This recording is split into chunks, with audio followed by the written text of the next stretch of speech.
जो कि आत्मा में सारे सूरज और ये सारी चीजें समाई हुई है। वो तो उठ के बाद में उसके शरीर कांपने लग गया बेचारे का। तो उसने फोन करके पूछा मेरे पास, मां बहन जी ये तो बहुत बड़ी बात है, तो स्रोत की तरफ आप जा रहे हैं, ये तो गंगोत्री की तरफ जहां शुद्ध पानी है गंगा का, जहां ये सारी चीजें पैदा होती हैं। अब हो जी, मैंने तो पता नहीं था, मैं तो डर गई देख उस चीज को।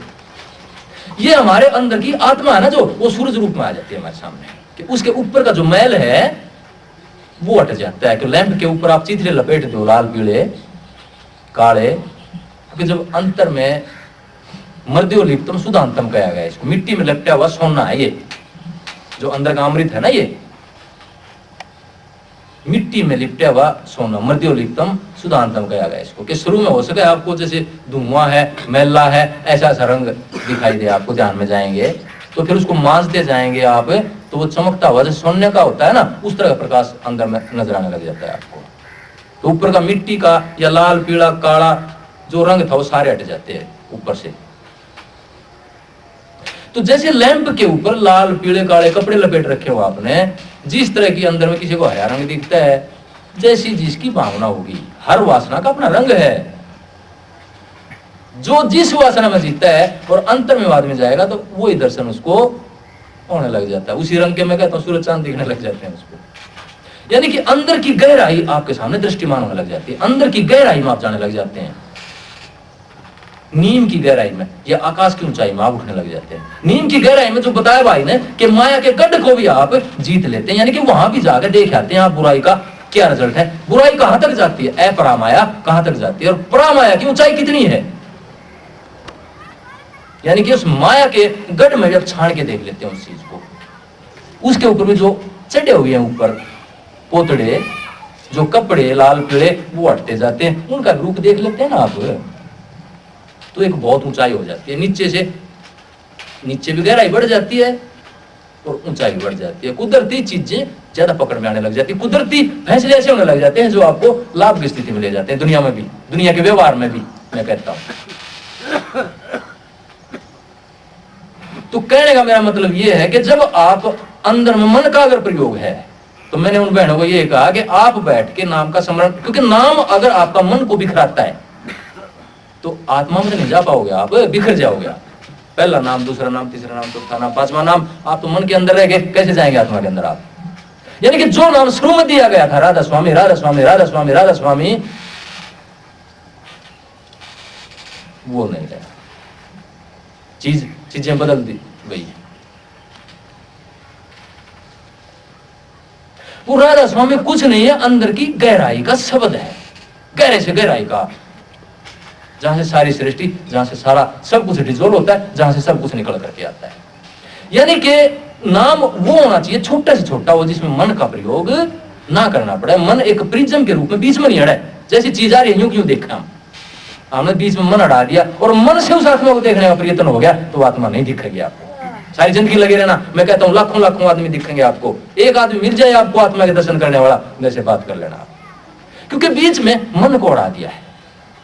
मंत्र से आपको आत्मा दर्शन नहीं होगा, नाम से आपको आत्मा दर्शन होगा। और नाम वो है जो छोटे से छोटा है, जिसको याद करने में, जिसको स्मरण करने में आपको मन का प्रयोग नहीं करना पड़े, आपको सोचना नहीं पड़े कि ये भी वो चीज है, ये भी यह चीज है, अब यह चीज, यानी कि वहां तक आप पहुंच ही नहीं सकते। मन से मन को काबू में कर सकते हैं आप,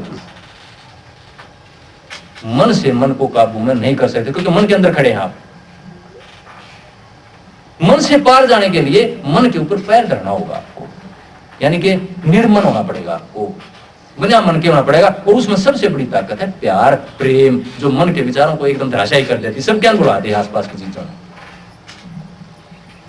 और जब उसमें प्रेम में जब आदमी पागल होता है अपने इष्ट के में, तो सब ज्ञान भूल करके मन निर्मल अवस्था में आ जाता है, और वो प्रिज्म थी जो बीच की वो हट जाती है। कुदरती आदमी फिर उस नूर में जाकर के समा जाता है, आत्मा के दर्शन करता है, फिर सूरज चांद की तो कमी नहीं है। तो बहन जी ये अच्छा अनुभव है, इसको आगे बढ़ाओ शांति के साथ, घबराने की जरूरत नहीं है, बहुत बड़ी बात है। मैं कहता हूं, मैं जो बैठा हूं, आते हैं मेरे पास के कहते हैं जी आपके दर्शन हुए मेरे को, मैं कहा ये दर्शन पूरा नहीं समझना इसको, ये तो शुरुआत है आपकी। हम तो इसी को पूरा समझ लेते हैं कि मेरे गुरु के दर्शन हो गए, बस ये पूर्णता होगी, या कुछ नहीं है भाइयों मेरे, इस ताकत तो सारी बाकी पड़ा है।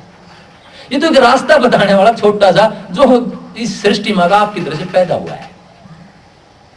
फर्क इतना है कि जिसने अपने अंदर में ध्यान बदन करके उस अनंत नाद को और उस नूर को प्रकट कर लिया है, तो फिर वो एक आम आदमी से दूर का हो जाता है, एक दूर का अनुभव उतर जाता है, एक बड़ा अनुभव उतर जाता है उसके अंदर। तो जो गुरु के दर्शन करते हैं या किसी देवी देवता के दर्शन करते हैं, वो सिर्फ एक मन का ख्याल होता है हमारा।